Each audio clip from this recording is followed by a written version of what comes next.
بسم اللہ الرحمن الرحیم۔ السلام علیکم عزیز طلبہ، آن لائن لیکچر کے حوالے سے آج تیسرا دن لیکچر نمبر 3 علامہ اقبال کی غزل نمبر 2 ہے، اور جس کے آخری 3 اشعار 5، 6 اور 7 آج ہم نے ان کی تشریح جو ہے شروع کرنی ہے۔ اس سے پہلے میں شکر ادا کروں گا اس رب تعالیٰ کا جس نے آپ کو اور مجھے زندگی بخشی، اور اس کرونا کی وبا کے دوران ہم اپنے حصول علم کے سفر کی جانب رواں دواں ہیں۔ گیٹس آپ کو ویلکم کرتا ہے، آپ کی تعلیمی تفریح کا سامان مہیا کرتا ہے، اور دعا کرتا ہے کہ اللہ تعالیٰ آپ کو وہ تمام مقاصد پورے کرنے کی توفیق عطا فرمائے جو آپ کے والدین نے آپ کی تعلیم کے سلسلے میں سوچے ہیں۔ تو عزیز طلبہ، 5واں شعر ہے: خبر ملی ہے خدایان بحر و بر سے مجھے، فرنگ رہ گزر سیل بے پناہ میں ہے۔ فرنگ انگریز، سیل سیلاب، بے پناہ طاقتور سیلاب، خدایان بحر و بر خشکی اور طریق خدا فرشتے۔ اب اس کا جو مفہوم ہے وہ کچھ یوں ہے: خشکی اور طریق فرشتوں نے مجھے خبر دی ہے کہ یورپ بے پناہ سیلاب کی زد میں ہے۔ یہ ہے بیٹا اس کا مفہوم۔ تشریح کرنے سے پہلے ایک مرتبہ پھر سمجھا دوں، غزل کا ہر شعر لکھ کر پھر اس کا مفہوم لکھنا ہے، پھر اس کی تشریح جو 1.5 صفحے پر مشتمل ہونی چاہیے کم از کم، اور اس میں 2 متعلقہ اشعار یا 3 اشعار بھی دے سکتے ہیں اور حوالہ جات بھی۔ اس شعر کو وضاحت میں جانے سے پہلے تھوڑا سا پس منظر میں آپ کو بتا دوں کہ علامہ محمد اقبال نے 1908 میں یورپ کا سفر کیا تھا۔ مشرقی اور مغربی علوم پہ دسترس حاصل کرنے والے فلسفی علامہ محمد اقبال شاعر مشرق 2 تہذیبوں کا موازنہ کرتے ہوئے نظر آتے ہیں، ایک مشرقی تہذیب اور ایک مغربی تہذیب۔ مشرقی تہذیب جس کی اساس بنیاد قرآن مجید سے ہے، اور یورپی تہذیب جو آج تک اس زمانے میں بھی اور آج تک تجربات کی روشنی میں زندگی گزار رہے ہیں۔ مدر پدر آزاد معاشرہ اس زمانے میں یورپ نے متعارف کروایا تھا، جس کو دیکھ کر علامہ محمد اقبال نے کہا کہ یہ تباہی کے دہانے پہ بیٹھے ہیں، یہ تباہی ان کے بنائے ہوئے قاعدوں اور قوانین کی وجہ سے ہی آئے گی۔ یعنی جس چیز کو یہ اپنی ترقی کی معراج سمجھتے ہیں وہی چیز ان کو تباہ و برباد کر دے گی۔ مشرق کو ان کو تباہ کرنے کی ضرورت ہی نہیں ہے، یہ خود ہی تباہ ہو جائیں گے۔ اس لیے کہ ہمارے پاس قیامت تک کا دائمی قاعدہ قانون قرآن مجید کی صورت میں اور ایک مثالی معاشرہ مدینہ منورہ کی صورت میں ہمارے پاس موجود ہے، جو نبی پاک صلی اللہ علیہ وسلم نے اپنی سیرت کی صورت میں ہمیں پیش کیا تھا۔ اور نبی پاک صلی اللہ علیہ وسلم کی محبت میں علامہ اقبال یوں ڈوبے ہیں: خیرہ نہ کر سکا مجھے جلوائے دانش فرہنگ، سرما ہے میری آنکھ کا خاک مدینہ و نجف۔ تو علامہ محمد اقبال کہتے ہیں کہ یورپ کی آج کی ترقی مجھے مروب نہیں کر سکی، کیونکہ میں پہلے ہی خاک مدینہ والوں کی خاک اپنی آنکھوں میں بسائے بیٹھا ہوں، کہ جو معاشرہ نبی پاک صلی اللہ علیہ وسلم نے عطا کیا تھا یہ کامیابی کا راستہ ہے، چونکہ قرآن مجید ایک عالمگیر اور دائمی کتاب ہے جس کا حرف حرف سچ ہے اور جس میں قیامت تک کوئی تبدیلی نہیں ہو سکتی۔ وہی میرا معاشرہ ہے، وہی میری تہذیب و تمدن ہے، وہی میری دنیا اور آخرت ہے۔ جبکہ یورپ والے آج تک بھٹک رہے ہیں، کبھی کوئی معاشرہ بناتے ہیں، اس میں کچھ قاعدے اور قوانین بناتے ہیں، پھر 10 سال کے بعد کہتے ہیں کہ اس میں یہ خامی ہے، اس قاعدے کو بدل دو، اس قانون کو بدل دو، اور آج تک وہ دوسروں کی زندگیوں کو تباہ کرنے والے خود تباہ ہونے والے ہیں، کیونکہ جو تہذیب و تمدن انہوں نے بنایا ہے وہ خودکشی کے علاوہ اور کچھ نہیں ہے۔ اسی لیے شاعر کہتے ہیں کہ تمہاری تہذیب اپنے خنجر سے آپ ہی خودکشی کرے گی، جو شاخ نازک پہ آشیانہ بنے گا ناپائیدار ہوگا۔ یہاں پر یورپ کے قاعدے قوانین کو شاعر نے شاخ نازک سے قرار دیا ہے، جو کسی لمحے میں بھی ہلکے سے طوفان سے بھی نیست و نابود ہو سکتا ہے۔ تو وہ دن دور نہیں جب دین اسلام پوری دنیا میں اپنی حقانیت کی وجہ سے پھیلے گا کہ سچا مذہب ہے، حق تعالی شانہ کا بنایا ہوا قرآن مجید قاعدہ قانون، نبی پاک صلی اللہ علیہ وسلم کے اعمال پر مشتمل ان کی سیرت ہماری کامیابی کی ضمانت ہے، کہ جس کی وجہ سے انہوں نے معراج تک کا سفر طے کیا، زمانہ جاہلیت کو دنیا کا مہذب ترین معاشرہ بنایا، اور وہی معاشرہ ہماری کامیابی کی ضمانت دیتا ہے۔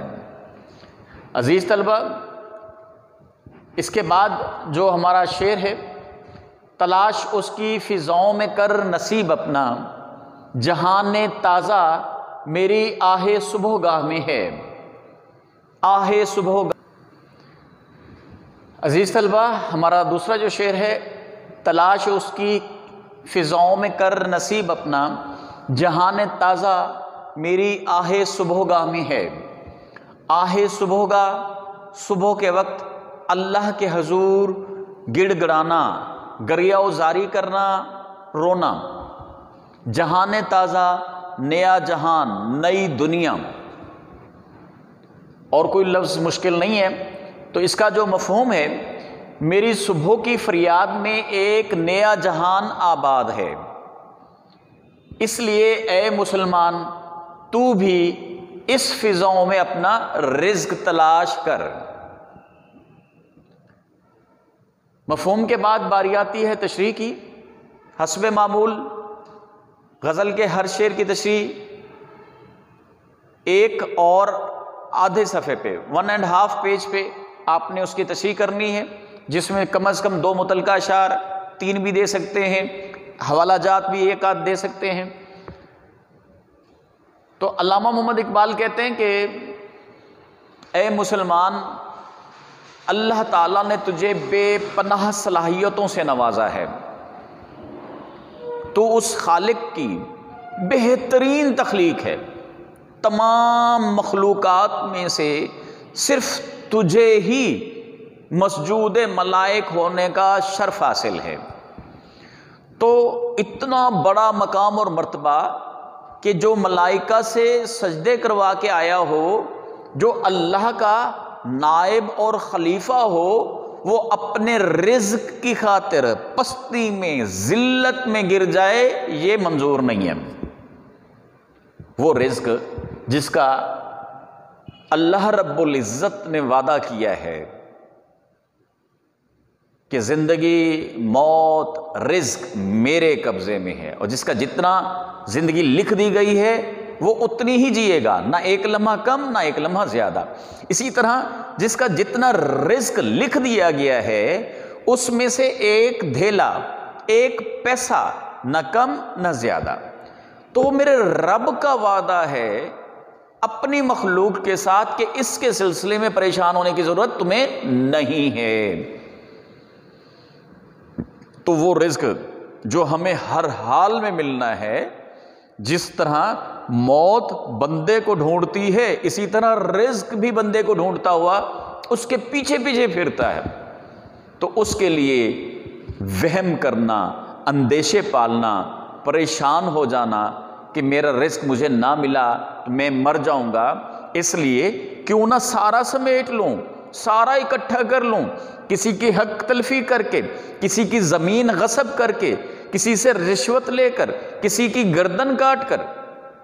علامہ محمد اقبال کہتے ہیں یہ تجھے زیب نہیں دیتا۔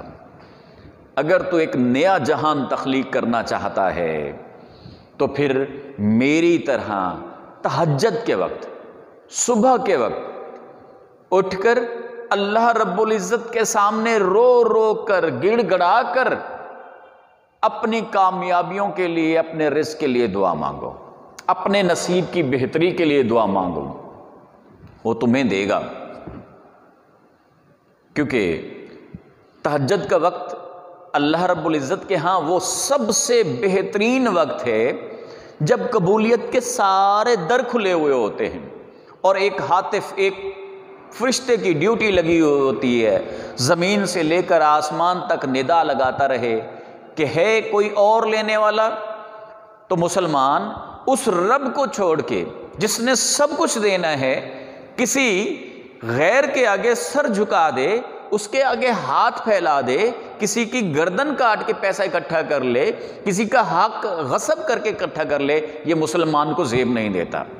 اسی لیے علامہ محمد اقبال کہتے ہیں کہ جو کچھ بھی ہے یہ اللہ کے حضور صبح کے وقت رو رو کے، گڑ گڑا کر دعائیں مانگنے سے ہی نصیب ہوتا ہے۔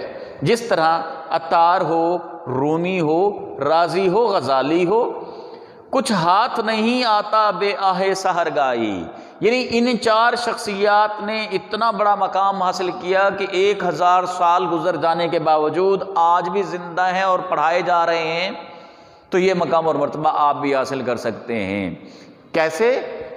آہ سحرگائی، کہ صبح کے وقت اللہ کے حضور رو رو کر، گڑ گڑا کر جب مانگو گے تو وہ تمہیں ایک نئی دنیا دے گا۔ کیسی دنیا؟ بادشاہی والی۔ یہ پیام دے گئی ہے مجھے باد صبح گاہی کہ خودی کے عارفوں کا ہے مقام بادشاہی۔ جو اپنے آپ کو پہچان لیتے ہیں وہ رب کو پہچان لیتے ہیں، اور جو رب کو پہچان لیتے ہیں وہ رب سے لینا بھی جانتے ہیں۔ اور لینے کے لیے علامہ محمد اقبال ہمیں اپنی زندگی کا سب سے بڑا راز بتا رہے ہیں، سب سے بڑا قاعدہ اور قانون بتا رہے ہیں کہ دیکھو میری طرح ہزاروں شعراء کرام جو ہیں موجود ہیں ہندوستان میں، لیکن جو مقام اور مرتبہ مجھے ملا ہے یہ قیامت تک ملے گا۔ لوگ میری کتابوں کو پڑھتے رہیں گے اور میری کتابوں سے درس حاصل کرتے رہیں گے کہ میں نے یہ مقام اور مرتبہ صبح کے وقت اللہ کے حضور رو رو کر، گڑ گڑا کر مانگا ہے۔ تو جو شخص اپنا مقام اور مرتبہ اللہ سے طلب کرتا ہے، چاہے وہ رزق کی صورت میں ہو، چاہے وہ نصیب کی صورت میں ہو، یا کسی بھی کامیابی اور ترقی کی صورت میں ہو، تو وہ اللہ رب العزت اپنے بے پناہ خزانوں سے عطا کرتا رہتا ہے۔ اسی لیے علامہ محمد اقبال کہتے ہیں کہ اگر آپ اپنا نصیب تلاش کرنا چاہتے ہیں تو عقاب کی طرح، شاہین کی طرح فضاؤں میں رزق تلاش کرو، اپنا نصیب تلاش کرو، کہ عقاب کبھی بھی اپنے رزق کے لیے زمین کی پستیوں میں، نالی کے کنارے بیٹھ کر رزق حاصل نہیں کرتا، بلکہ وہ فضا میں اپنا رزق تلاش کرتا ہے، فضا میں شکار کرتا ہے اور وہیں پہ چٹانوں کے اوپر بیٹھ کے کھاتا ہے۔ تو مسلمان کا رزق بھی جو ہے وہ فضاؤں میں ہے۔ اللہ رب العزت سے مانگے اور اللہ رب العزت ہی عطا کرنے والا ہے، بجائے اس کے کہ کسی غیر اللہ کے در پر جائے اور سارا دن اس کی اطاعت و فرمانبرداری کرے، اس کے سامنے سر جھکائے، ہاتھ پھیلائے، اپنا ماتھا اپنی ناک جو ہے وہاں پہ رگڑے، اس کا کوئی فائدہ نہیں ہے۔ علامہ محمد اقبال کہتے ہیں کہ میں تمہیں یہ راز بتاتا ہوں کہ صبح کے وقت اللہ کے حضور گڑ گڑا کر دعائیں مانگو، اللہ رب العزت ایک نیا جہان تمہیں دیں گے، ایک نئی دنیا تجھے دیں گے۔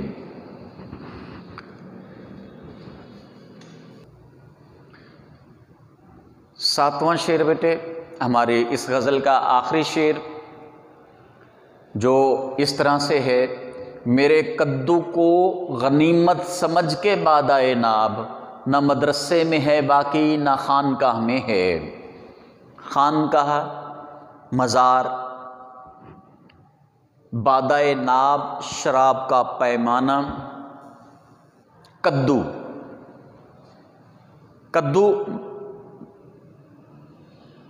کاسا۔ اب کاسا آپ کہیں گے کیا ہوتا ہے؟ کہ پرانے زمانے میں درویش لوگ، جو اللہ کے درویش ہوتے تھے، وہ کدو کو کاٹ کے دو حصوں میں، اس میں سے گودا نکال کے اس کے چھلکے کو نرم کر لیا کرتے تھے، اور اس چھلکے کو صاف کر کے اس پہ مسالہ لگا کے خشک ہونے کے لیے رکھ دیا جاتا تھا۔ وہ کاسا کہلاتا تھا، اس میں وہ خیرات لیا کرتے تھے لوگوں سے۔ تو علامہ اقبال نے اپنے کلام کو کدو سے تشبیہ دی ہے، اور اس کا مفہوم یہ ہے: میرے کدو، کاسا میں ایسی شراب موجود ہے جو تجھے نہ مدرسے میں ملے گی اور نہ کسی خانقاہ میں نصیب ہوگی۔ یہ ہے بیٹا اس کا مفہوم۔ ایک مرتبہ پھر تشریح کے لیے کہ 1.5 صفحہ جو ہے تشریح کرنی ہے آپ نے، اور پہلے شعر لکھیں گے، پھر مفہوم، پھر تشریح۔ کسی بھی غزل میں سے 3 مسلسل اشعار آئیں گے، اور تینوں مرتبہ آپ نے ہر مرتبہ ایک شعر لکھ کے اس کا مفہوم پھر اس کی تشریح کر لینی ہے۔ جب مکمل ہو جائے گی تو لائن کھینچ دیں گے، پھر دوسرا شعر لکھیں گے، پھر دوسری دفعہ مفہوم، پھر دوسری دفعہ تشریح، اسی طرح پھر تیسرا شعر، تیسری دفعہ مفہوم، اور پھر تیسری دفعہ تشریح۔ 4.5 پیج بن جائیں گے، اور اس کے لیے آپ کے پاس ہوں گے 21 سے لے کر 24 منٹ، یعنی غزل کی تشریح کے لیے آپ کے پاس ہوتے ہیں 21 سے لے کر 24 منٹ۔ ان 24 منٹ میں، میکسیمم 24 منٹ میں جو ہے آپ نے یہ سوال مکمل کرنا ہے۔ تو عزیز طلبہ، علامہ محمد اقبال اپنے کلام کو ایک ایسی شراب سے تعبیر کر رہے ہیں کہ وہ کہتے ہیں کہ یہ تجھے کہیں پہ بھی نہیں ملے گی، نہ مدرسے میں نہ خانقاہ میں۔ اب اس پس منظر میں ذرا پیچھے جاتے ہیں۔ ہندوستان میں جب مسلمان غلامی کے دن بسر کر رہے تھے تو 1857 کے بعد جہاں سر سید احمد خان نے مسلمانوں کی تعلیم کے لیے کوشش کی، غازی آباد اور مراد آباد میں 2 Anglo Indian English medium school کھولے، وہیں لارڈ میکالے کو باہر سے بلایا گیا، اور جدید تعلیم کے نام پر مسلمانوں اور ہندوؤں کو ایک نیا نظریہ جو ہے دیا گیا۔ اب اس جدید تعلیم کا مقصد کلرک، منشی یا پٹواری پیدا کرنا تھا، انجینئر، ڈاکٹر، سائنسدان پیدا کرنا ہرگز نہیں تھا۔ اور اس کے مقابلے میں جو لوگ وہ تعلیم حاصل نہیں کرنا چاہتے تھے، تو ہم دیکھتے ہیں ہمارے خانقاہوں پہ درس دیا جانے لگا، پڑھایا جانے لگا۔ تو علامہ محمد اقبال کہتے ہیں کہ اے مسلمان، نہ تمہیں وہاں سے سیدھا راستہ ملے گا، نہ تجھے خانقاہ سے ملے گا، نہ مدرسے سے ملے گا۔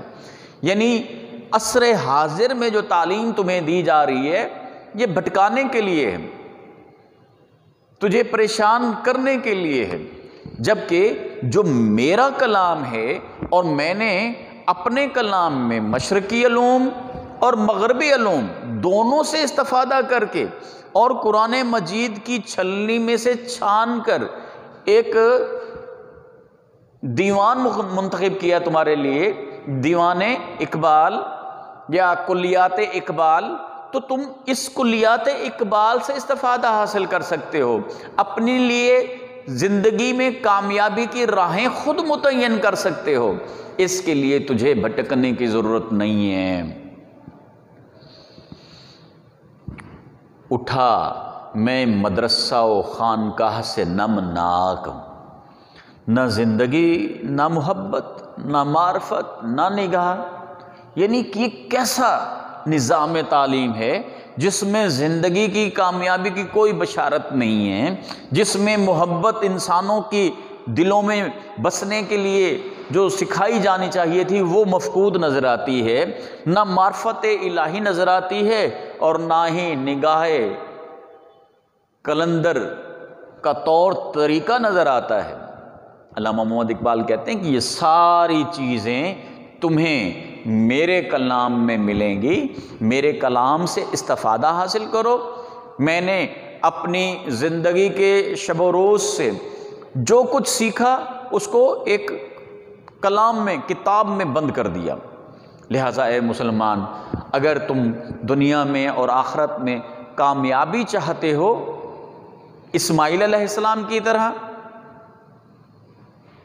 تو پھر میرا کلام تمہارے سامنے ہے۔ یہ فیضان نظر تھا، یاہ کے مکتب کی کرامت تھی، سکھائے کس نے اسماعیل کو آداب فرزندی۔ تو وہ مسلمان جو ہندوستان میں غلامی کے دن بسر کر رہے ہیں، ہماری کتابوں میں، ہماری خانقاہوں میں، ہمارے مدرسوں میں اس غلامی سے نکلنے کی کوئی راہ تمہیں کوئی نہیں بتائے گا۔ اس لیے علامہ محمد اقبال کہتے ہیں اگر ذلت سے نکلنا چاہتے ہو، غلامی کا یہ طوق اپنے گلے سے اتار کے پھینکنا چاہتے ہو، تو میرا کلام تمہارے سامنے ہے۔ یہ تمہارے دل کو بھی زندہ کرے گا اور تمہارے دل میں جذبہ حریت بھی پیدا کرے گا۔ یہ اللہ اور اس کے رسول کے ساتھ عشق بھی پیدا کرے گا، اللہ اور رسول کے ساتھ محبت اور وارفتگی بھی پیدا کرے گا، اللہ کا خوف بھی بٹھائے گا، اور دنیا جہان کے جتنے خوف ہیں یہ سارے تیرے دل سے مٹ جائیں گے۔ وہ انگریز جو دہشت بٹھائے ہوئے ہیں، وہ انگریز جو دلوں میں مایوسی کو بڑھاتے ہوئے نظر آتے ہیں، وہ انگریز جو ہمیں جدید تعلیم کے نام پر اندھیروں میں دھکیلنے کو جا رہے ہیں، علامہ محمد اقبال کہتے ہیں کہ ان سب کا تریاک میرے کلام میں، میرے کاسے میں موجود ہے۔ اگر میں نے دنیا میں کامیابی سمیٹی ہے، آخرت میں بھی سمیٹوں گا، تو آپ کو بھی یہ مقام اور مرتبہ مل سکتا ہے، آپ بھی یہ مقام اور مرتبہ حاصل کر سکتے ہیں، لیکن شرط کیا ہے کہ میرے کلام سے آپ اپنے زندگی کی راہیں متعین کریں، بجائے اس کے کہ مدرسوں میں، خانقاہوں میں بھٹکتے رہیں، کامیابی آپ کو نہیں ملنے والی۔ اسی لیے علامہ اقبال کہتے ہیں کہ میرے کلام کو غنیمت سمجھ، کہ اس میں وہ چیزیں شامل ہیں جو تجھے کسی دوسرے شاعر کی کتاب میں، ان کی کلام میں نظر نہیں آئیں گی، ان کی زندگی میں بھی نظر نہیں آئیں گی۔ میرا جو مواد ہے، میرا جو کلام ہے، میری کامیابی کی علامت ہے، تو یہ آپ کی کامیابی کی علامت بھی بن سکتا ہے۔ شکریہ بیٹے، یہ اللہ رب العزت کا میں شکر گزار ہوں کہ آج تیسرے دن تیسرا لیکچر جو ہے ہمارا علامہ اقبال کی غزل جو ہے وہ مکمل ہو گئی ہے۔ اس سلسلے میں اگر آپ کو کوئی پریشانی آئے تو آپ کے پاس میرا نمبر جو ہے واٹس ایپ پہ موجود ہوگا، آپ براہ راست مجھ سے کال کر کے اپنی جو پیاس ہے علم کی وہ بجھا سکتے ہیں، اپنی اطمینان قلب کے لیے مجھ سے پوچھ سکتے ہیں، رابطہ کر سکتے ہیں۔ میں آپ کی مدد کے لیے ہر وقت موجود ہوں۔ اللہ حافظ۔